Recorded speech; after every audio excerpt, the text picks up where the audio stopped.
ചിലപ്പോൾ ഒക്കെ വിമർശിക്കും, ചിലപ്പോൾ ഒക്കെ ഇത് നേരാവണം. നമ്മളൊക്കെ തന്നെ കാണുമ്പോൾ തന്നെ ഒക്കെ നിങ്ങളൊക്കെ പറയും.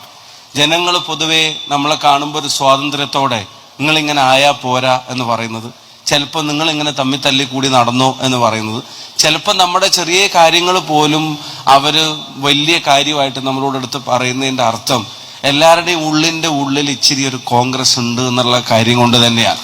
അപ്പൊ അത് നശിച്ചു പോകരുത്, അത് നിലനിൽക്കണം എന്നുള്ളത് കേവലം ഒരു പാർട്ടിയുടെ നിലനിൽപ്പിന്റെ ബേസ് അല്ല, അത് ഏറ്റവും വലിയൊരു അനിവാര്യതയാണ് ഈ രാജ്യത്തെ സംബന്ധിച്ചിടത്തോളം എന്നുള്ളത് തന്നെ തിരിച്ചറിഞ്ഞിട്ടാണ് ആ ജനത അത് പറയുന്നത്. നമുക്കിപ്പോൾ കോൺഗ്രസിന്റെ വില നമ്മൾ അറിയുന്നുണ്ട്. ഞാനൊരു ഭരണകൂട വിമർശന രാഷ്ട്രീയത്തിലേക്കൊന്നും ഇപ്പൊ കിടക്കുന്നില്ല.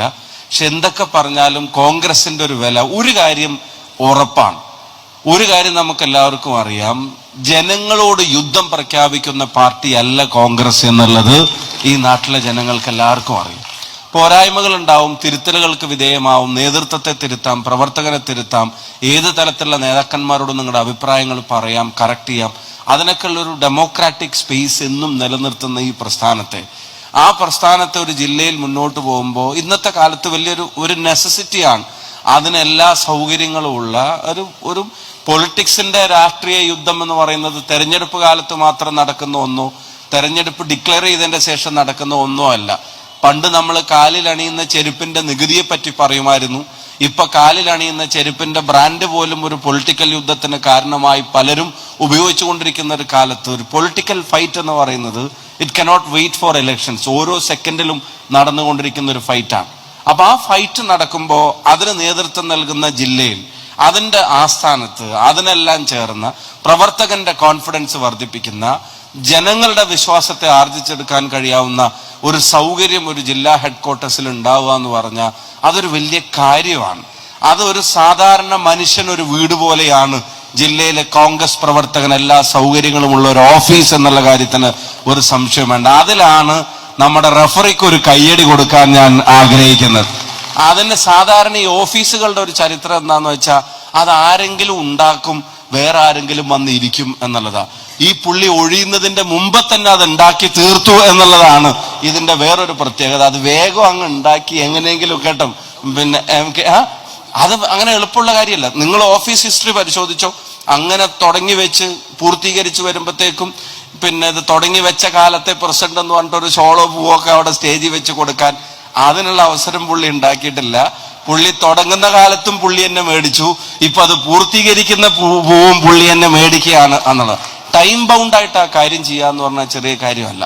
എന്നാ ഉദ്ഘാടനമാണെങ്കിലോ അത് ത്രിവർണോത്സവം എന്ന് പറഞ്ഞപ്പോ ഞാൻ വിചാരിച്ചു എന്നാ പിന്നെ അതൊരു ഒരു പേര് മാത്രമായിരിക്കുന്നു. പക്ഷെ ആ പേരിനോട് നീതി പുലർത്തുന്ന തലത്തിൽ ശരിക്കൊരു ത്രിവർണോത്സവമായി ഇതിന്റെ ഉദ്ഘാടനത്തിന്റെ എല്ലാ മേഖലയും ടച്ച് ചെയ്യുന്ന ഉദ്ഘാടന പരിപാടികൾ ഇതുമായിട്ട് ബന്ധപ്പെട്ട് വെക്കാൻ സാധിച്ചു എന്നുള്ളത്. എല്ലാ മേഖലകളെയും, ഞാനിപ്പം കഴിഞ്ഞ ദിവസം പാർലമെന്റിൽ ഇരിക്കുന്ന സമയത്തും ഗുജറാത്തിലിരിക്കുന്ന സമയത്തൊക്കെ ഇവിടുന്ന് ഇങ്ങനെ ലൈവ് വന്നുകൊണ്ടിരിക്കുക.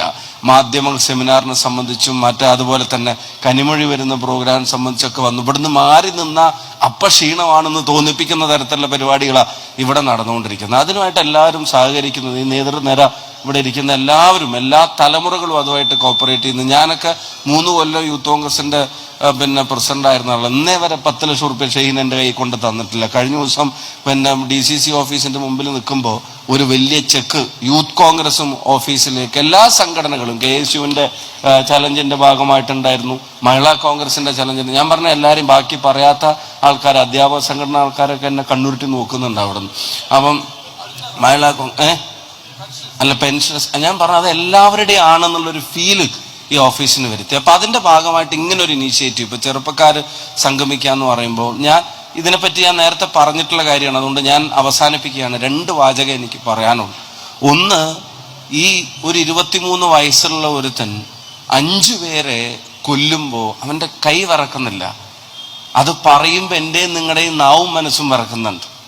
ഈ നാട്ടില് സ്വന്തം അമ്മ, എൻ്റെ അമ്മയെ എൻ്റെ മകൻ കൊല്ലുമെന്ന് പേടിച്ചിട്ട് പോലീസിനെ വിളിക്കേണ്ടി വരുന്ന ഒരവസ്ഥ.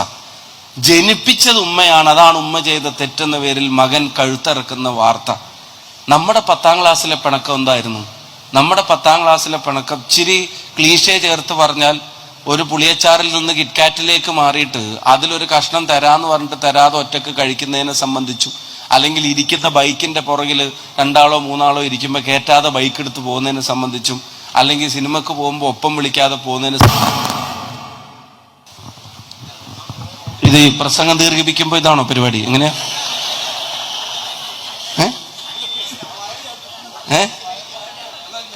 അല്ല, ചവിട്ടാൻ SK-നാണോ പിന്നെ തീരുമാനപ്പെടുത്തിയല്ലോ എന്ന്. പ്രസംഗം നീട്ടിയ ബെല്ലടിക്കുന്നുണ്ട്. ഇത് വയറ് ചവിട്ടിയിട്ട് പിന്നെ നിന്റെ ചവിട്ടണ്ട, ഞാൻ ഇപ്പം നിർത്തിക്കോളാം.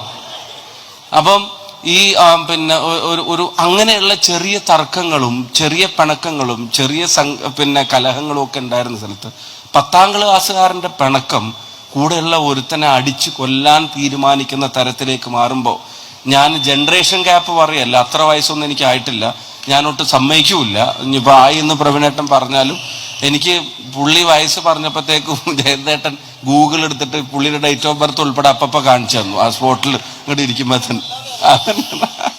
അപ്പോൾ പിന്നെ ആ ജനറേഷൻ ഗ്യാപ്പ് പറയല്ല, പക്ഷെ നമ്മളെ ഭയപ്പെടുത്തുന്ന ചില പ്രവണതകളുണ്ട്. ആ പ്രവണതകളോട് അരുതെന്ന് മാത്രം പറയുന്നതിനകത്ത് എത്രത്തോളം റിസൾട്ട് ഉണ്ട് എന്നുള്ളതാണ്. നിങ്ങൾ ജസ്റ്റ് സേ നോ എന്നുള്ളതല്ല, പകരം അവരുടെ എനർജിയെ പോസിറ്റീവായിട്ട് എങ്ങനെ ഉപയോഗപ്പെടുത്താം എന്നുള്ളത് സംബന്ധിച്ച്, അവരുടെ ആ ഒരു യൂത്ത്ഫുൾനെസ്സിനെ, അവരുടെ പിന്നെ ആരോഗ്യത്തെ, അവരുടെ സമയത്തെ, അവരുടെ ആ സമയത്തെ ചിന്തകളെ പോസിറ്റീവായിട്ട് എങ്ങനെ ഉപയോഗിക്കാമെന്നുള്ളത് സംബന്ധിച്ചുള്ള ചർച്ചകൾ കൂടെ വേദിയാണ്. നമ്മളിവിടെ പിന്നെ ക്രൈമിനോടും അതുപോലെ തന്നെ ഡ്രഗ്സിനോടും നോ എന്ന് പറയുമ്പോൾ നമ്മൾ ചിലതിനോട് പറയുന്ന യെസ് കൂടിയാണിത്. മറ്റൊന്നും